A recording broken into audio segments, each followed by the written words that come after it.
Hey there. That was cool. Okay.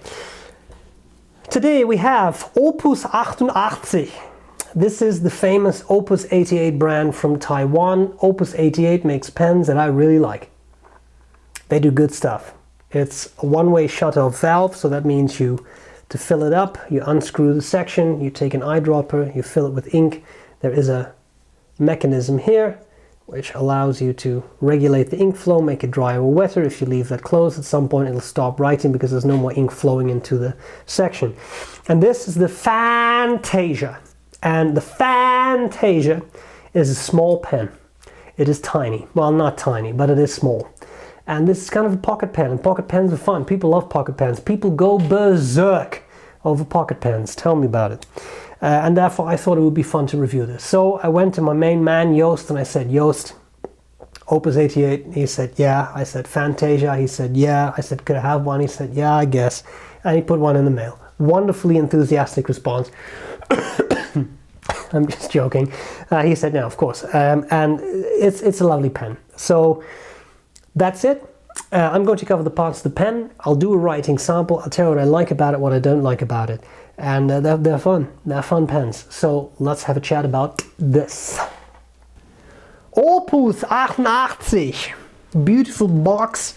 I love that red cardboard outer sleeve. 1977. A very good year for many reasons, but you know. Etc. Opus 88 fine writing instruments. Nice box. Comes with a little eyedropper.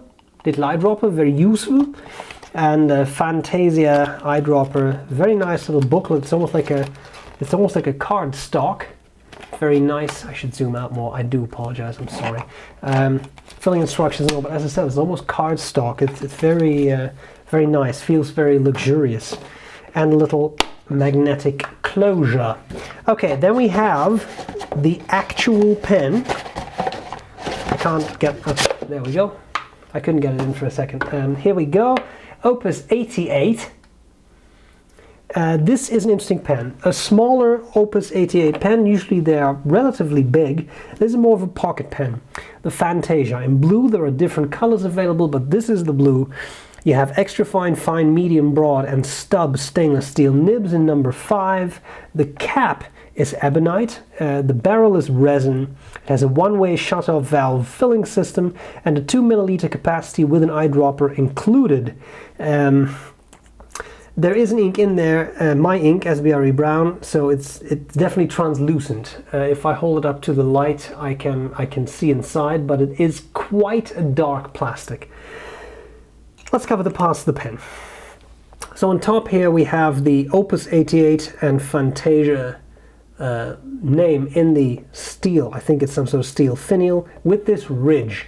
And I thought, that's an odd ridge. That must have a function. Then I looked around and I found what it's for. Here we have sort of a rainbow pattern, which is quite nice. We have a little clip, which is pretty stiff, but it does work. So ebonite cap, acrylic barrel. Here we have it's not a piston turning knob, but it does operate the rod with the valve on the inside to make the pen wetter or drier. And as you can see, there is this plus sign in there. This looks like the same material as that, so I know this is ebonite too. Here's the plus sign, and that is what that ridge on the cap finial is for. If you have large fingers, this is a pretty small turning knob, you may not be able to operate it. You can slide this into one of the grooves and it actually operates really nicely. So that is a pretty cool gadget. Section unscrews. Use the eyedropper to fill it with ink. Maybe unscrew that a little bit so that seal is open up, fill it with ink, seal that back up, and you're ready to go. Once in a while open it up so that ink can flow into the section again. A small section. We should talk a little bit about that. A small section, it is a pocket pen, but I do find that section really on the small side, so for me to hold this is a little tough. I'm going to do my best anyway. We have fairly sharp threads and you have a little bit of a step down, and that with the small section makes it not ideal to hold for me, but I'll talk more about that in likes and dislikes. We have a stainless steel nib engraved with Opus 88, looks like a laser engraving, and then we have in this case a fine nib, plastic feed, and that's the end of it.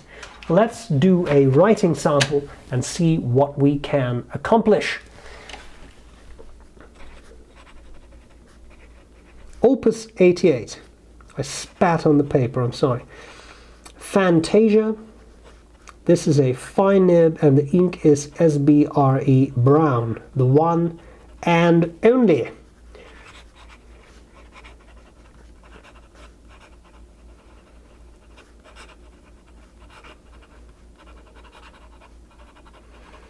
It's definitely a nib with quite a bit of feedback, and you do feel that as you write with it. It is a true fine. It's actually nice and fine, so that's great. But you definitely feel feedback, especially on this is smooth paper, and that's more than I would like. Now you can always open the valve a bit, making it a bit wetter. I'll cheat a little bit, squeeze a little bit out there. Sometimes that helps. It's a bit wetter, and that does lubricate the nib a little bit more. But you may be able to hear it.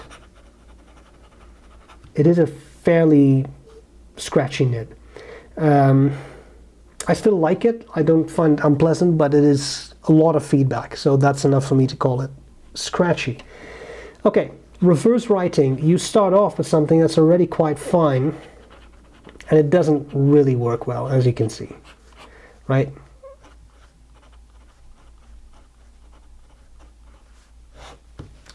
But a fun pen. I do like it. I like Opus 88, I like what they do, and this is another nice exemplar of their work. So let's talk about likes and dislikes. What do I like? What do I not like about the Opus 88 Fantasia? Dann soll ich auch Fantasia sagen. Anyway, I think this pen has a lot of things going for it. First of all, it's fun. Pocket pens are fun, they're also useful. They're shirt pocket, they don't stick out. There actually is a good application for them. People with smaller hands might be able to use it unposted. I personally cannot, but that's okay.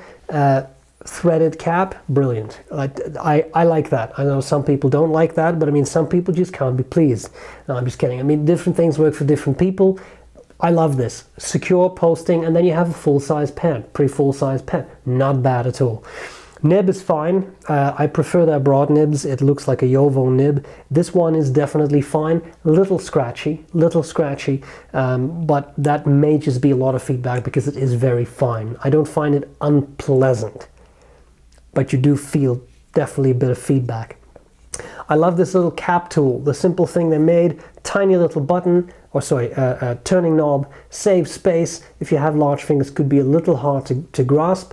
And you just have that plus sign cross section here in this tool, jam it in, done. By the way, this will not actually stick.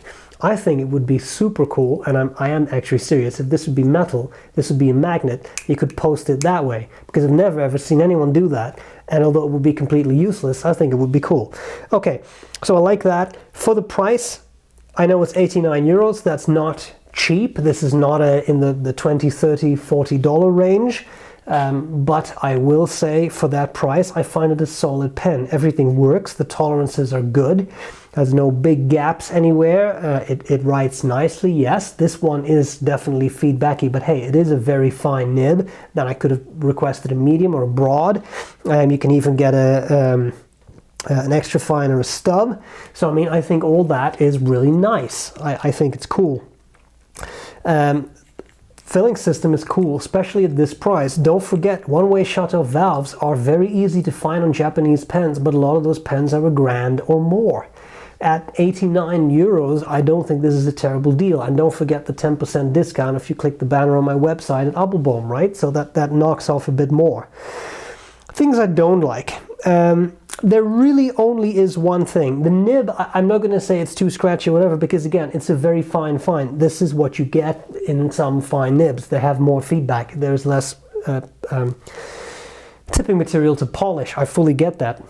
The one thing I will say is, and I will just screw on the cap to show you, the section is small. To me, it's too small. I don't find it comfortable to hold. Now, I don't have the world's smallest hands. Maybe if you have smaller hands, this is not an issue for you. But for me, it is. I find it uncomfortable, and that's because the section is small, but then you immediately get those threads which are fairly sharp. Not so sharp that you'll give yourself an arterial bleed, but they are sharp enough for me to feel them as I hold the pen. Now, the solution in those cases is hold the pen up higher, but the problem is because the threads are right there, I have to hold it this high up, and then I have to get to a strange angle to make it right, because now I'm holding it very far up. I would much prefer to hold it there, but to achieve that angle of writing, I would now kind of have to hold the pen all the way up there. Too much sticks out, it doesn't work.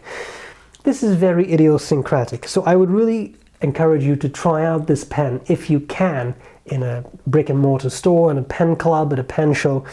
If you have bigger hands, if you have smaller hands, reasonably sized hands, indication this to there is about 8 inches, is 20 centimeters, so to give you an idea, it's small for me, right? That's it.